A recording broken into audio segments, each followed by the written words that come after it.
Ahí está, a ver. Entonces, gracias, Lau. Entonces, este es el trabajo, en este caso es el trabajo, acá en los tres casos es el trabajo de una fuerza específica. En el primer caso es el trabajo de la fuerza F. ¿Con qué me encuentro? Que como la fuerza F está en la misma dirección y sentido que el desplazamiento, este trabajo es el máximo trabajo que la fuerza F me puede entregar. No hay más de esto, porque el ángulo que forman entre ellos dos es cero. O sea, toda la fuerza F está en su máxima expresión, ¿sí? A diferencia, por ejemplo, del borrador, vuelvo para atrás, acá, del borrador, donde si nos podemos analizar las tres situaciones, ¿cuál de las tres situaciones, la 1, la 2 o la 3, la fuerza ofrece mayor trabajo?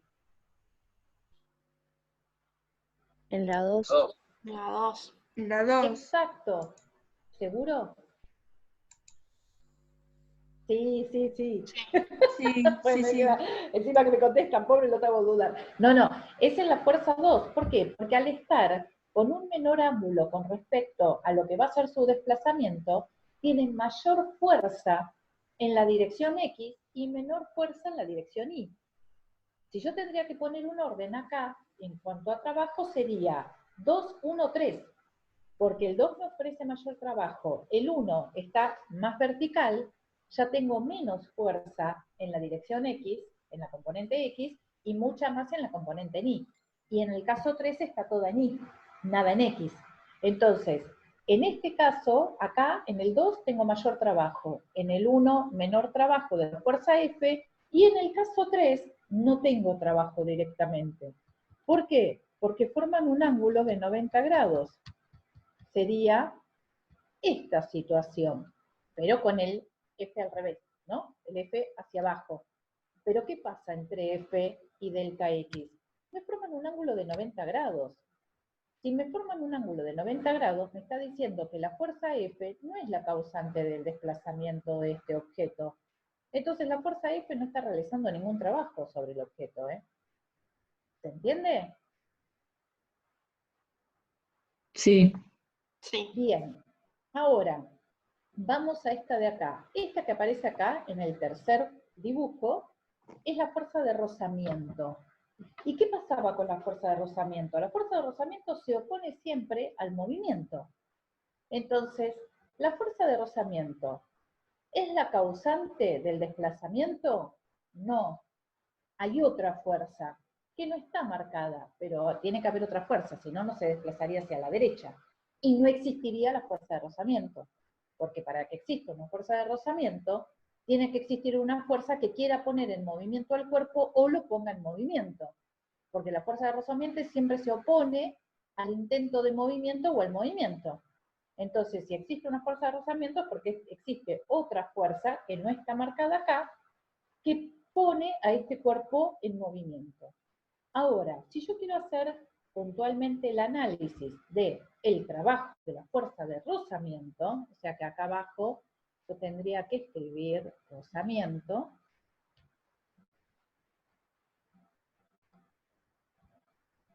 acá a este le tendría que escribir ahí, rozamiento, porque sería mi fuerza de rozamiento.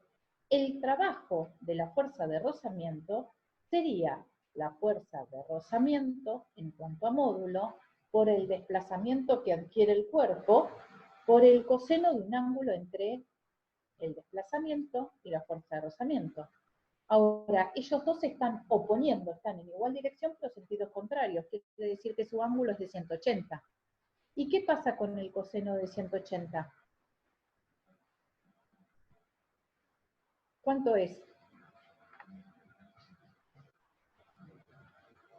-1. Exacto.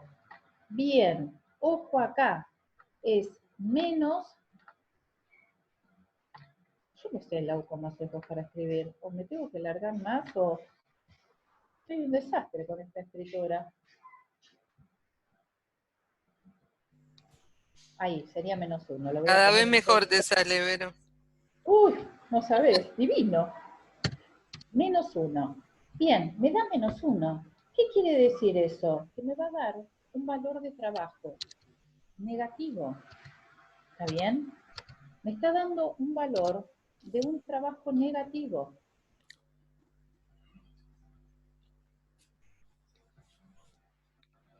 Voy a aumentar el... Ahí. Me da menos el trabajo. ¿Y qué significa ahora que mi trabajo es negativo? Porque hasta ahora tenía o valores positivos o cero.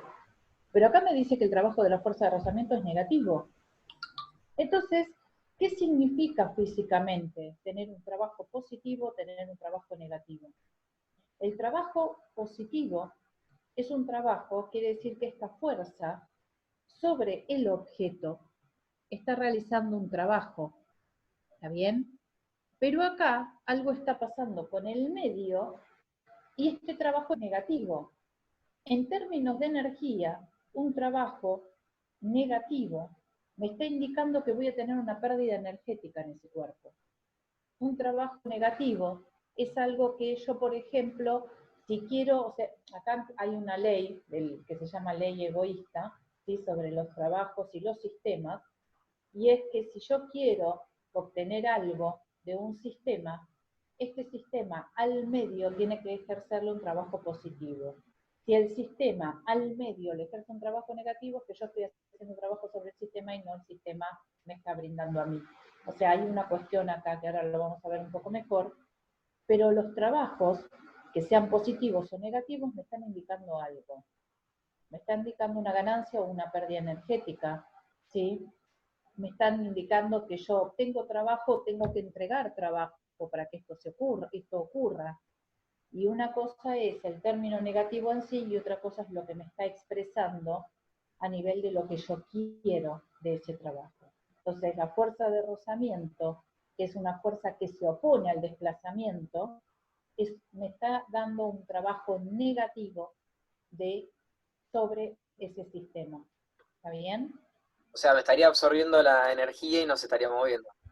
Bueno. No, puede que se esté moviendo, pero me va a generar una pérdida energética después. Okay.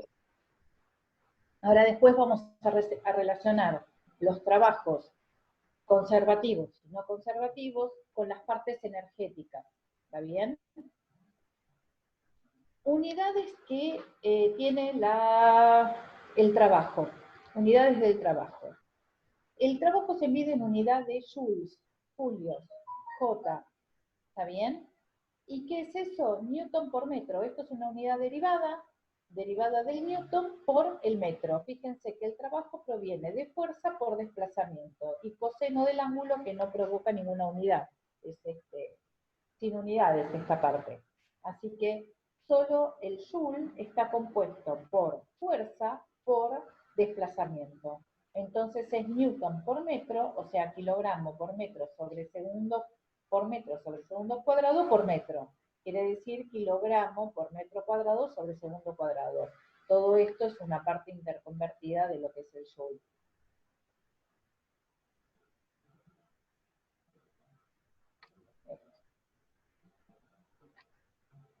¿Está bien? Así que estas van a ser las unidades. Y obviamente es escalar, no es vectorial el trabajo.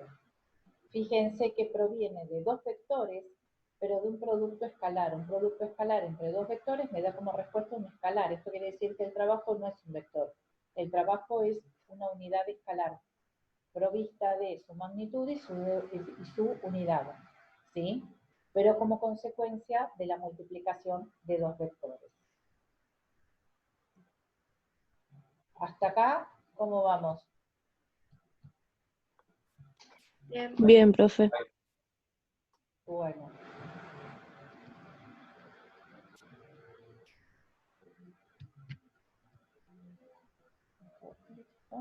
Y sigo.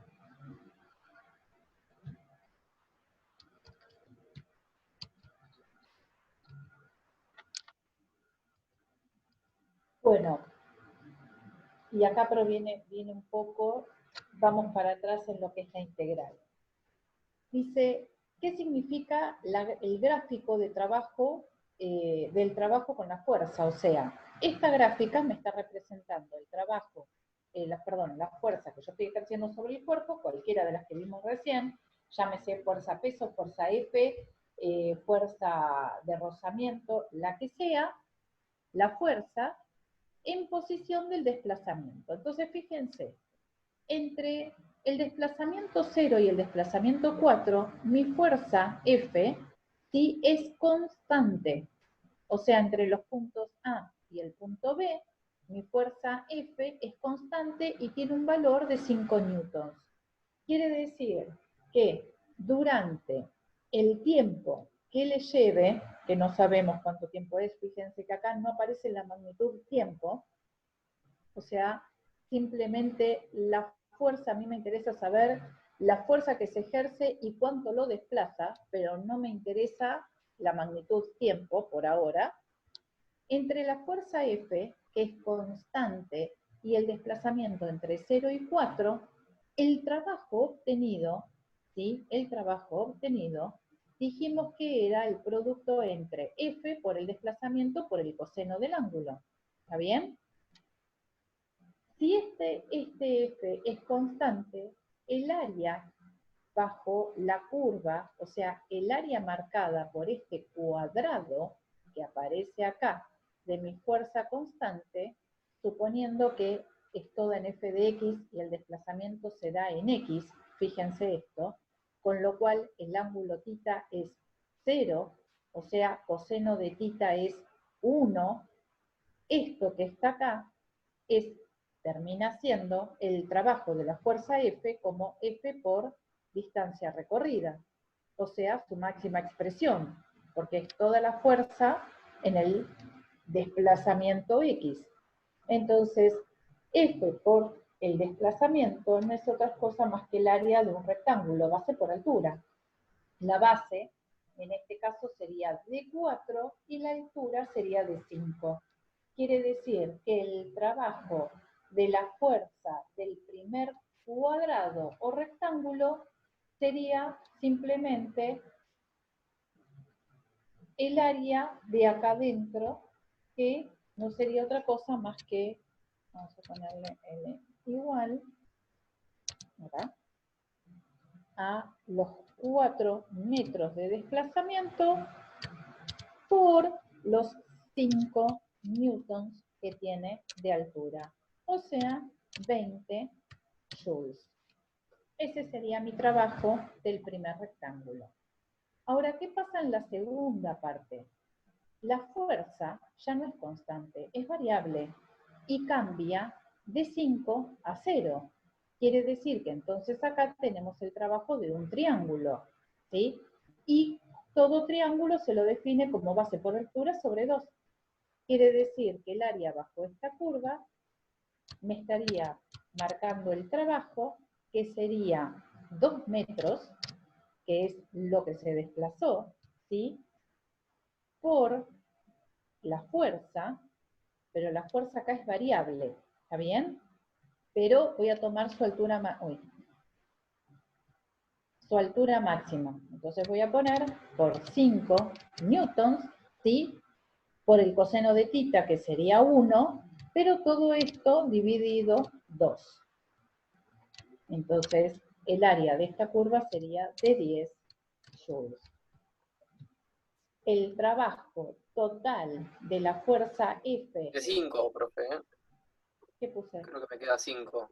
Sí, sí, 5, puse 10, 5. perdón. El trabajo total sería de 25 joules. ¿Dónde escribí? En ningún lado. Nada. De 25. Laura lo tachó literal. Sí, porque no hay forma de borrarlo. El trabajo total es de 25 joules para ir de A a B y de B a C. O sea que necesito hacer la sumatoria del total de los trabajos considerando si esta fuerza fue aplicada en forma constante o no. ¿Está bien? Y esto es lo que tanto trabajo para ahora cambiar. Esto es lo que Laura decía hoy, que arrancó con esa parte. Las sumatorias de las áreas bajo la curva es lo que en matemáticas se conoce como integrales, o sea, que en realidad se estaría realizando una sumatoria de pequeñas partes de desplazamiento en función de su fuerza. O sea, fíjense que acá tienen muchos rectángulos que tocan una curva de una fuerza totalmente variable. Esto del área bajo la curva es la definición de la integral. Lo que pasa es que cuando mi fuerza es constante, o sea, derechita, es fácil sacar el área bajo la curva, porque al hacer una figura geométrica, yo lo puedo identificar con algo que ya he visto. Base por altura sobre 2, pi por radio al cuadrado, ¿no? Si es una circunferencia, o sea, lo que sea. Cuando yo lo puedo llevar a figuras geométricas, sacar el área interna es fácil, pero cuando esas figuras geométricas dejan de serlo, y ya tengo curvas, como es en este caso, hallar el área bajo esa curva no es tan fácil, sino que tengo que resolverlo mediante integrales. Por eso es que el trabajo, hoy Laura, cuando arrancó, espera que quiero ir acá, que empezó con este Power, hablaba de las integrales. El trabajo neto de una fuerza F aplicada sobre un cierto desplazamiento sería la integral. Pero nosotros no vamos a trabajar las integrales, sino que para nosotros nuestras fuerzas no van a ser variables como ocurre en este caso, sino que de ser variables van a formar figuras geométricas que nosotros podamos resolver mediante ecuaciones conocidas de áreas. Pero nuestra definición de trabajo sería la primera que vimos, que es esta. El trabajo es la fuerza por el desplazamiento de él por el coseno del ángulo entre ellas dos, que proviene de este producto escalar.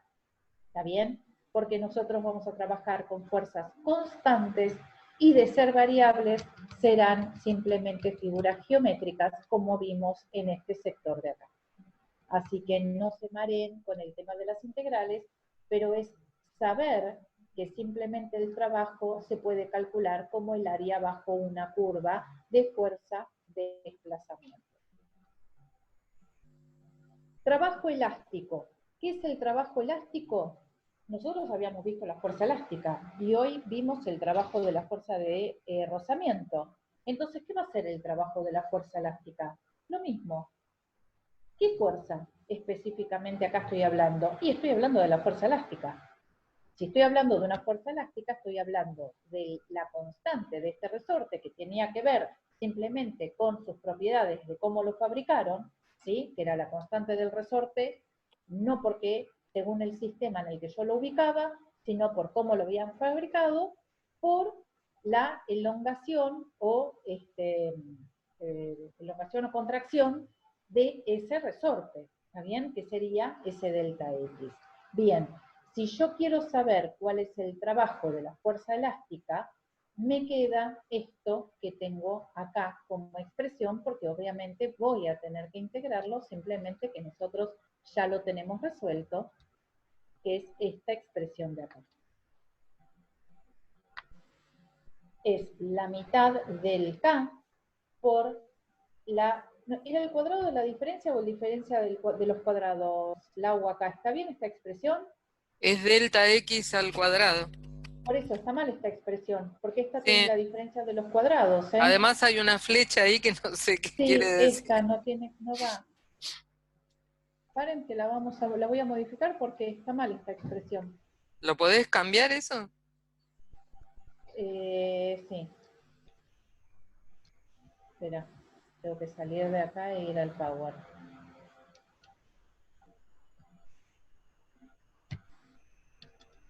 Acá.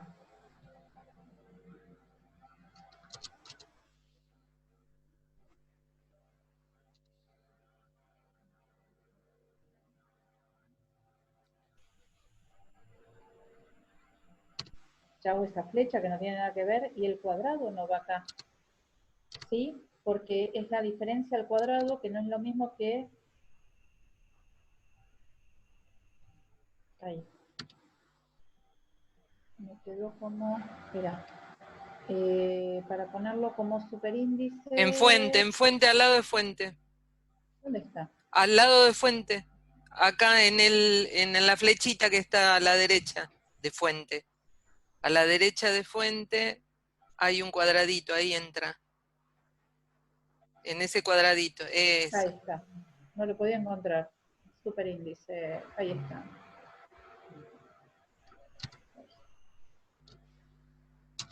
Me lo estoy No, es poniendo, que lo está. tenés que seleccionar. Sí, Escribilo primero y después seleccionalo. a ver ahí. No, Si me no lo refresca. escribiste. Ahí está, Ahí ya está. está. Ahora te va a quedar trabado ahí. En superíndice. No importa, porque igual era para modificar eso, así que ahora sí, divino. Ahí está. Es un medio de la constante por la elongación o relajación, en caso de que esté relajado, ¿cuánto va a ser la fuerza, el trabajo de la fuerza elástica? 0, porque no va a estar ni comprimido ni estirado. Este delta que aparece acá, sería la compresión o la elongación del resorte. ¿Está bien? Entonces el trabajo de la fuerza elástica es un medio del K por la elongación o relajación del resorte al cuadrado. Ahora sí me voy.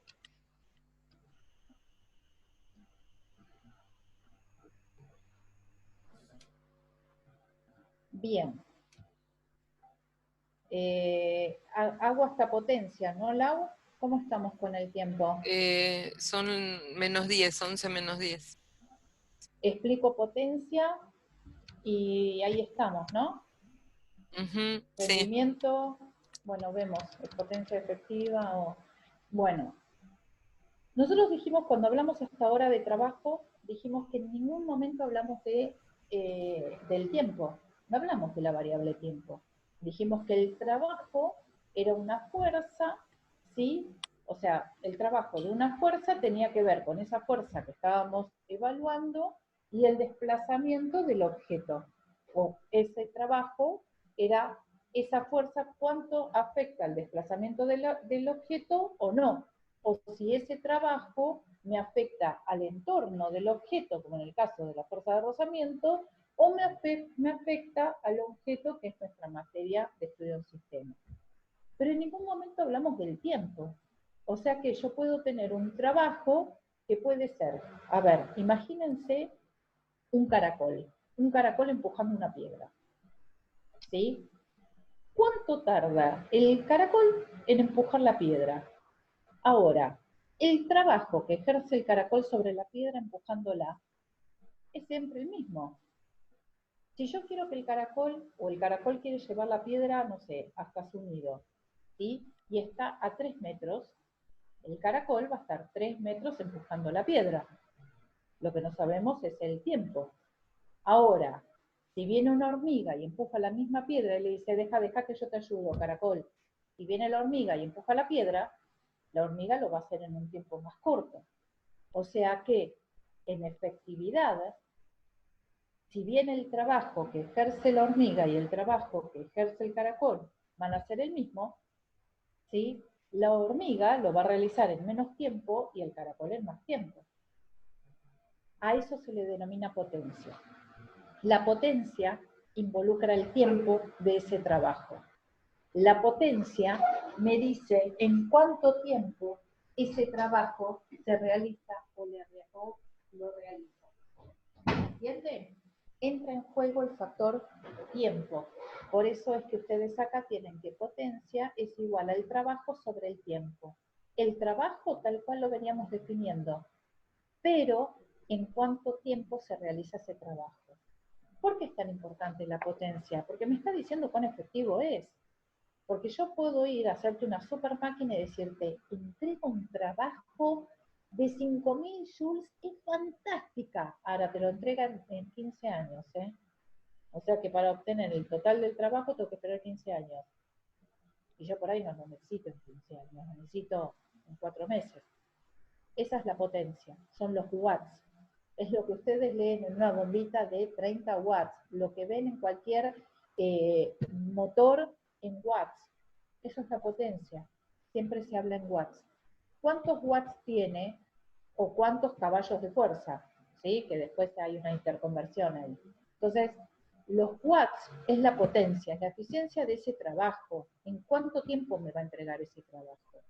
Ahora, si la potencia es trabajo sobre tiempo, y trabajo se lo define como fuerza por desplazamiento por el coseno del ángulo, entonces, dividido el tiempo, lo que estoy viendo acá, ustedes ahora que ya vieron cinemática, es que esto, que está acá, es la velocidad en MRU.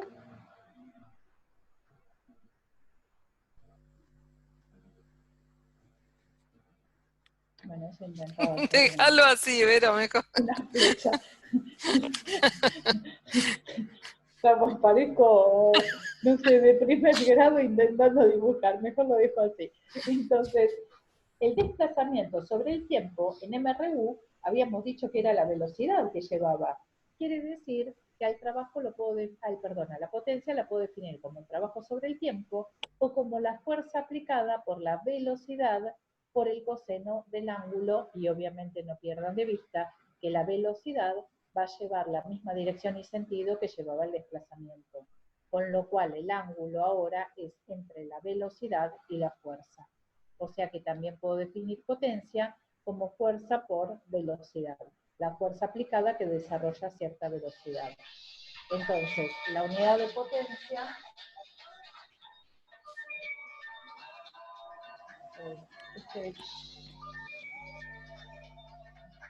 no se puede apagar ni nada. Se le rompió el teléfono a mi suegra y ahora está ahí sonando y no lo puedo apagar, no puedo nada porque no le anda la pantalla. Bueno, me lo voy a llevar. Tengo un segundo que lo saco de acá.